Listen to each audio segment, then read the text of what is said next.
बिस्मिल्लाहिर्रहमानिर्रहीम। अस्सलाम वालेकुम। क्लासिक एंटरटेनमेंट चैनल की खुसूसी रमज़ान ट्रांसमिशन शहर रमज़ान में खुशामदीद। उम्मीद है कि आपका रोज़ा अच्छा गुजर रहा होगा और आप इस बाबरकत महीने की रहमतें और बरकतें समेटने में मसरूफ़ होंगे। मैं हूँ आपकी होस्ट रमशा ख़ान और आपके लिए लेकर आई हूँ सेगमेंट मेहमान रमज़ान विद रमशा ख़ान, जिसमें मिलवाएंगे हम आपको आपकी फ़ेवरेट राइटर्स से और जानेंगे कि वो रमज़ान कैसे गुजारती हैं। इसके अलावा होगी उनके साथ कुछ चटपटी सी गुफ्तगू। तो चलते हैं आज की अपनी पहली मेहमान की तरफ। आज की जो मेरी मेहमान हैं वो माशाल्लाह किसी तारुफ़ की मोहताज नहीं हैं, डाइजेस्ट राइटर भी हैं, ऑनलाइन भी लिखती हैं और माशाल्लाह से इनकी किताब भी पब्लिश हो चुकी है जिसका नाम मोहब्बत, चाँद, तारे और जुगनू है। इसके अलावा इनके लिखे हुए नावल्स में इश्क, नान बाई का ख्वाब नगर, इश्क साईं हम मुरीद तेरे और इसके अलावा दीगर नावल्स शामिल हैं। तो मुझे नहीं लगता कि आप समझे नहीं होंगे मैं किसकी बात कर रही हूँ। जी बिल्कुल, मैं बात कर रही हूँ आपकी और हम सब की फेवरेट अनीका अना की। तो आपको मिलवाते हैं आपकी फ़ेवरेट राइटर से। अस्सलाम वालेकुम अनीका अना जी, कैसी हैं आप? वालेकुम अस्सलाम। अल्हम्दुलिल्लाह मैं बिल्कुल ठीक हूँ, आप सुनाइए कैसी हैं? अल्हम्दुलिल्लाह मैं भी बिल्कुल ठीक ठाक। तो अनीका जी, अब हम बाकायदा इंटरव्यू का आगाज़ करते हैं। तो मेरा आपसे पहला सवाल यह है कि लोगों को इतना प्यारा और मेयारी लिखने वाली राइटर के बारे में जानने का बहुत तजस्सुस है, तो अपने बारे में कुछ बताइए। ये आपका कलमी नाम है या रियल? कहाँ से ताल्लुक़ रखती हैं? एजुकेशन कितनी है और कहाँ से तालीम हासिल की? और इसके अलावा आपकी फ़ैमिली में कौन कौन है, कितने बहन भाई हैं और आप कौन से नंबर पे आती हैं? पहले तो मुझे ये सोचने दें कि लोगों को मैं याद भी हूँ कि नहीं। तकरीबन काफ़ी अर्सा हो गया मैंने लिखा ही नहीं है। और रही बात मेयारी की, आपका हुस्न नज़र है, अक्सरियत तो मुझे भूल ही चुकी होगी। चलिए बहरहाल फिर भी शुरू करते हैं। नाम से कौन वाकिफ़ नहीं है। और अपने बारे में क्या बताऊँ कि चकवाल की रहने वाली हूँ, गवर्नमेंट जॉब करती हूँ अल्हम्दुलिल्लाह। ये मेरा असल नाम है अनीका, अना मेरा कलमी नाम है। और चकवाल ये तो मैं बता चुकी हूँ, चकवाल से हूँ। एमए उर्दू किया है। वो ये जॉब में आने के लिए आपको पता है एमए बीएड ये सभी चलता रहता है। रही बात फैमिली की, तो फैमिली में अल्हम्दुलिल्लाह अम्मी अबू बहन भाई सभी हैं। हम 4 बहनें हैं, 3 भाई हैं।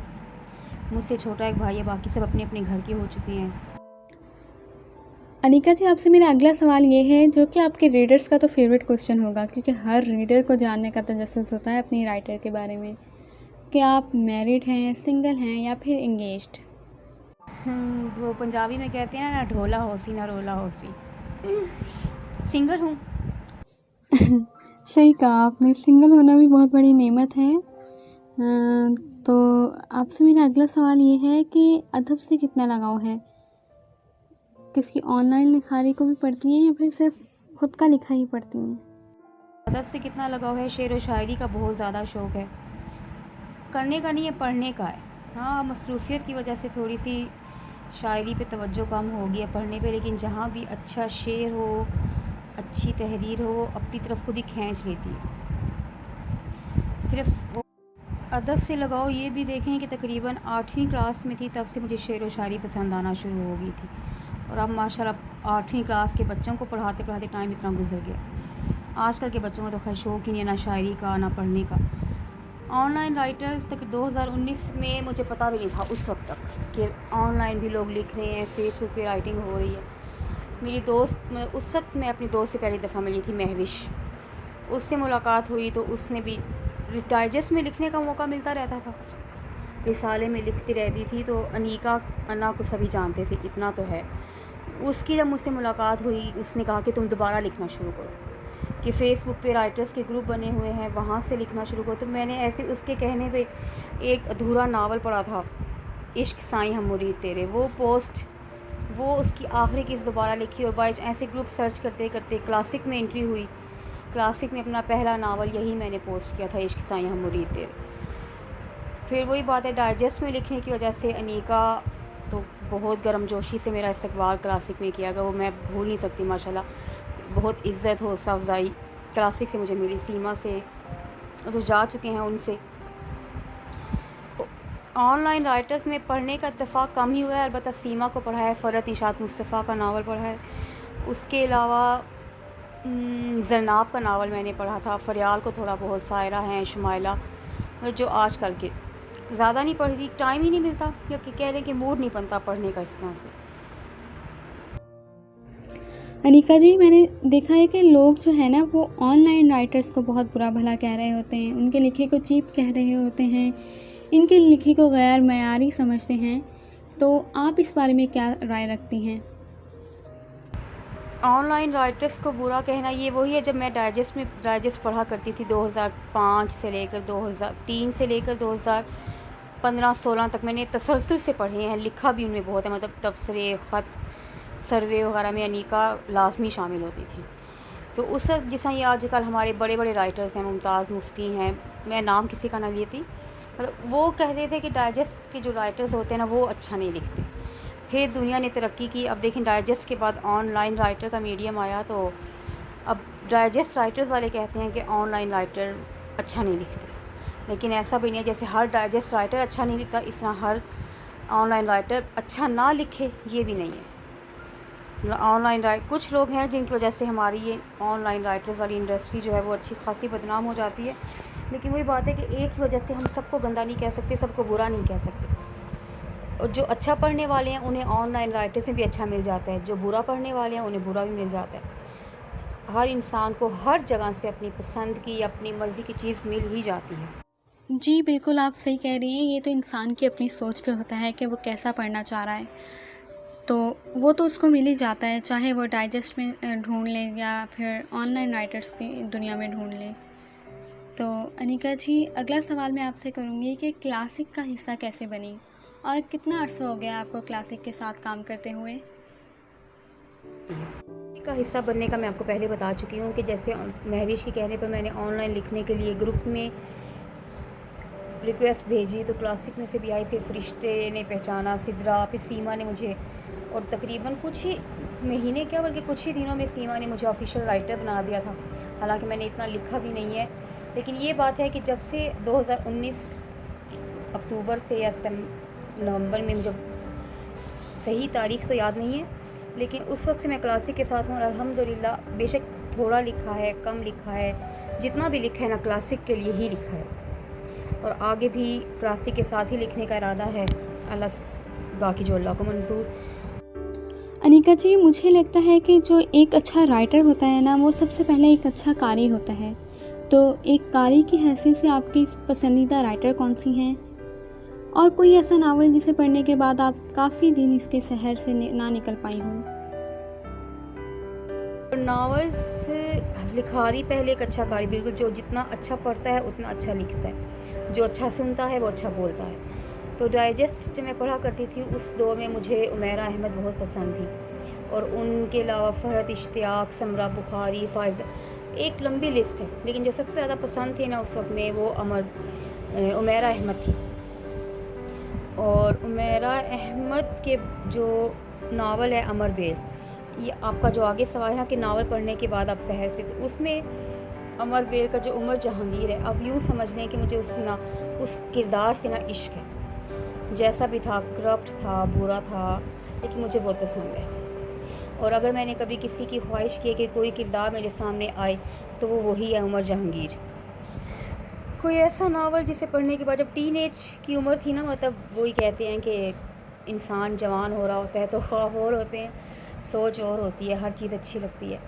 तो उस दौर में दिल दिया दहलीज़ पढ़ा था, वो मुझे, उसके बाद पाशा वाला, तारे लाहौती, फिर मैंने फ़रहत इश्तियाक के नावल थे जो बचे हैं संग से, मतलब उसमें तकरीबन कई नावल ऐसे हैं जिनके वाकई मैं सहर से नहीं निकल सकी। लेकिन अब इन दिनों मैच्योर होने के बाद जो मैंने नावल पढ़ा था सीमा का, वो कोई हमसफ़र, मुझे नाम अगर भूल गया शहरयार वाला, वो मुझे बहुत अच्छा लगा था।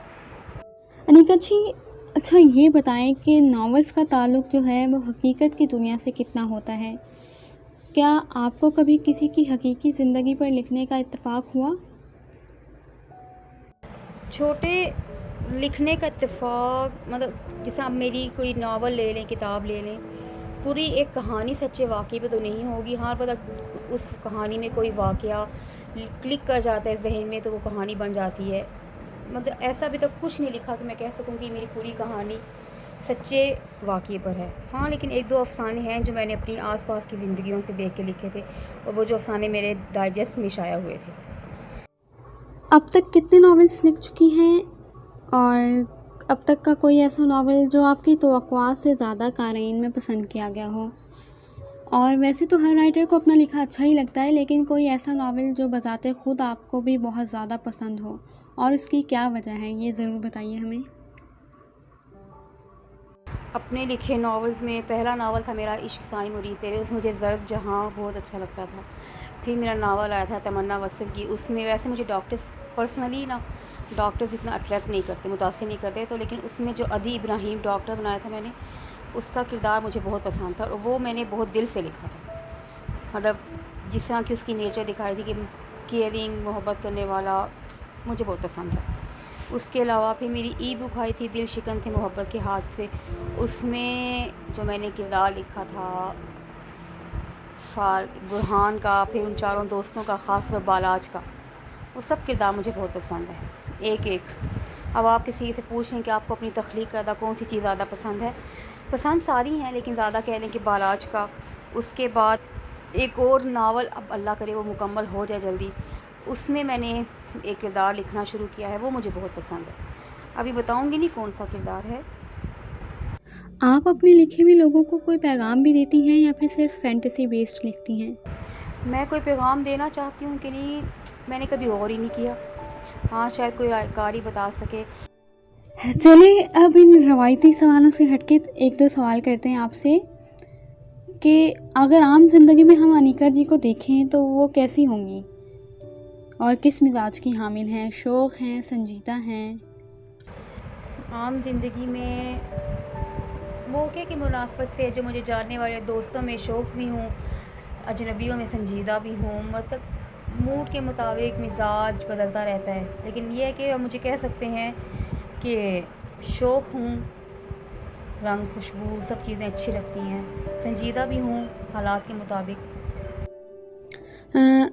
लोगों का आपके बारे में अक्सर बोले जाने वाला जुमला कोई यानी कि मतलब होता है ना कि आपको देख के फट से लोगों के मुंह से जो अल्फाज निकलते हों सबसे पहले, और इसके अलावा आपकी फ़ेवरेट जगह कौन सी है, शहर या मुल्क, कौन सा पसंद है आपको? मेरे बारे में लोगों का अक्सर बोला जाने वाला जुमला अक्सर क्या बोलते हैं मुझे तो याद ही नहीं है।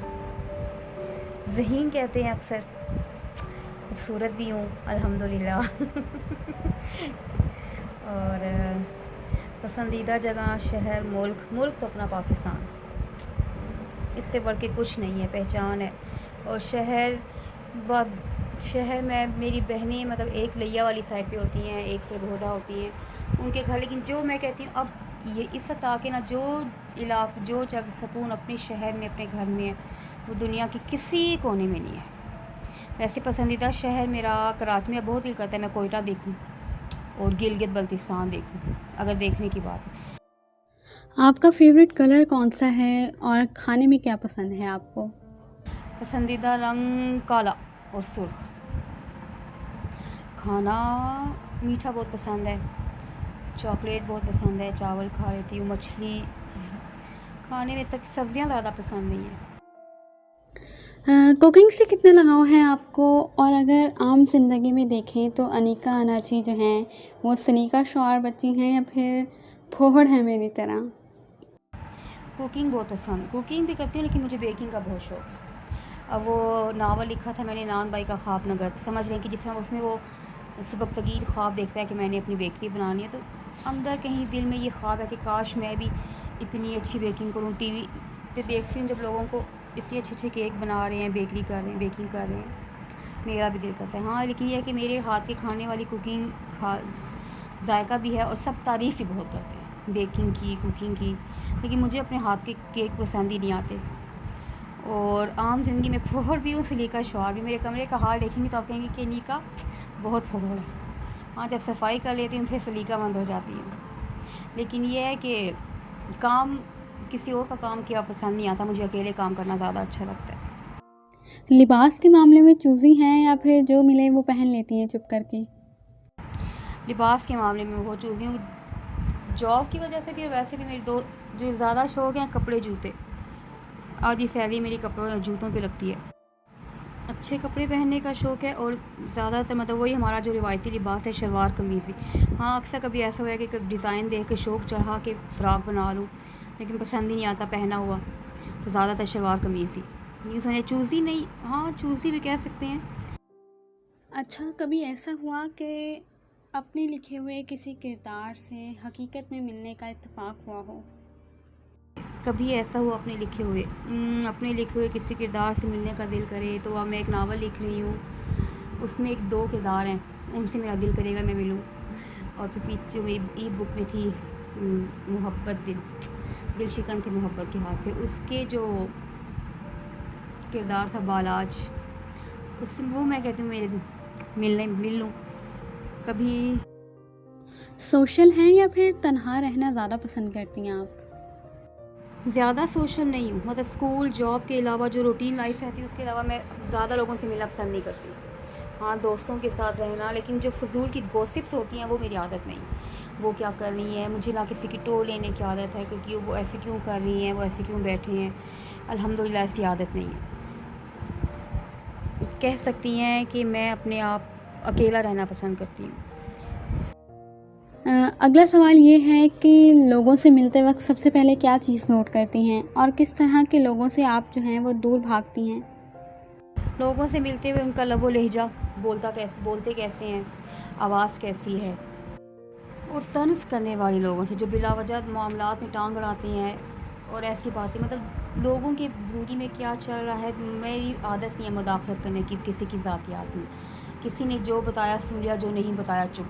टोन नहीं लेती कि आप ये मुझे बताएं आपकी ज़िंदगी में क्या चल रहा है। तो मुझे ऐसे लोग जो बिलावजह आपकी ज़िंदगी में इंटरफेयर करें, वो लोग पसंद नहीं है। दोस्ती के बारे में आप क्या राय रखती हैं और अभी तक अपने दोस्तों को कितना मुखलिस पाया है खुद से? दोस्ती ज़िंदगी का हिस्सा है दोस्त। अब जैसे मेरी दोस्त है महविश, सच में को अल्लाह की बहुत बड़ी नेमत है। मेरे मिजाज को समझ के मेरी अच्छी बुरी बातें भी बर्दाश्त कर लेती है, मेरी गुस्सा नखरे उठा लेती है, अल्लाह उसे खुश रखे। और उसके अलावा जितने दोस्तों को मैंने पाया बहुत अच्छे, फ़ायज़ा है, उससे मुलाकात कम होती है लेकिन जब भी होती है बहुत अच्छी होती है। फिर साथ रहने वाले कोलीग्स हैं, उनसे भी दोस्तों की तरह ताल्लुकात है। मतलब अल्हम्दुलिल्लाह कि ज़िंदगी में हमेशा अच्छे दोस्त मिले हैं, अल्लाह का लाख लाख शुक्र है। अपने चंद प्यारे प्यारे रीडर्स का नाम बताइए जिनके तबसरे का आपको हमेशा इंतज़ार रहता हो। रीडर्स साल तो हो गया होगा, मैंने लिखा ही नहीं है। जितना जो भी पढ़ने वाले हैं वो सब अल्हम्दुलिल्लाह के अच्छे हैं, तारीफ़ करने वाले हैं, काम को पसंद करने वाले हैं। बाकी किसी ख़ास का नाम मैं मुद्दत हुई है मैंने छोड़ा है, तो शायद रीडर्स को भी अनीका भूली हुई होगी, इसलिए ये कुछ कह नहीं सकती। अल्हम्दुलिल्लाह अना जी, जैसे कि अल्लाह ताला ने एक बार हमें फिर से रमज़ान का जो है वो बाबरकत महीना अता किया है, तो आप इस महीने में जो है अपने अंदर क्या तब्दीली लाना चाहती हैं? आप चाहती हैं कि ये तब्दीली आ जाए मेरे अंदर इस रमज़ान में? अल्हम्दुलिल्लाह अल्लाह ने रमज़ान का महीना दिया है, मैं ये चाहती हूँ कि अल्लाह मुझे अच्छा बना दे, बस। अनीका जी, रमज़ान में जो है वो रूटीन लाइफ जो है वो आम दिनों से जो है वो ज़्यादा जो है वो टफ़ हो जाती है, और आप तो माशाल्लाह से हैं भी गवर्नमेंट टीचर, तो फिर कैसे मैनेज करती हैं अपने टाइम को? रमज़ान के महीने में रूटीन अच्छी खासी, बल्कि शुरू में थोड़ी मुश्किल होती है, लेकिन फिर एंड में वही सुकून, ना खाने की टेंशन ना पीने की टेंशन, पूरा दिन आराम से गुजर जाता है। मतलब एक जो बाबरकत महीने की बरकतें रहती हैं अल्हम्दुलिल्लाह।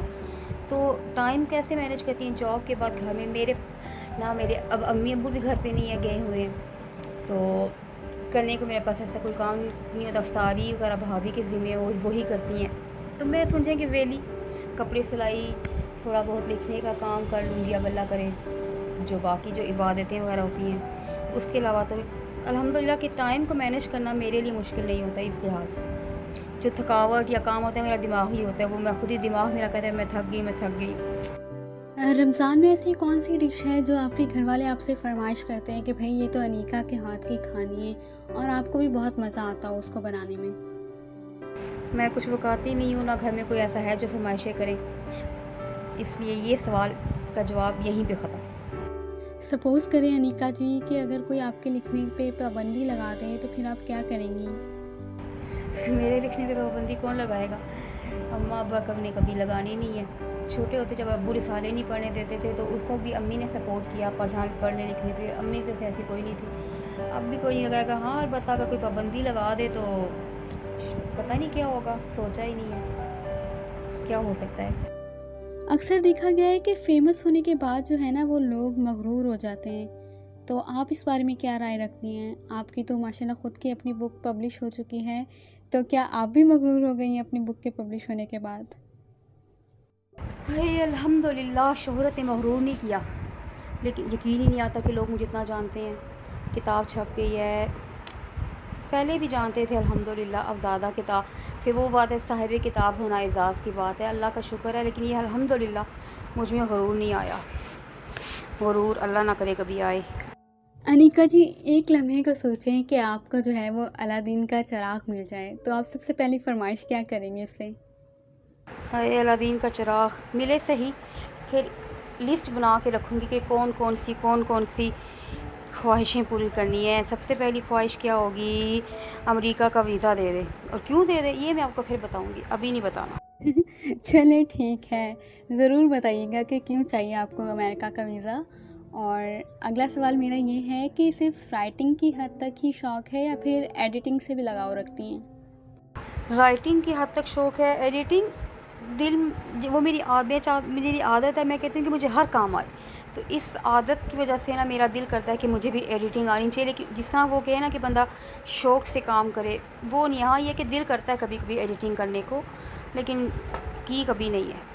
अगला सवाल मेरा ये है कि कभी डाइजेस्ट में भी लिखा है?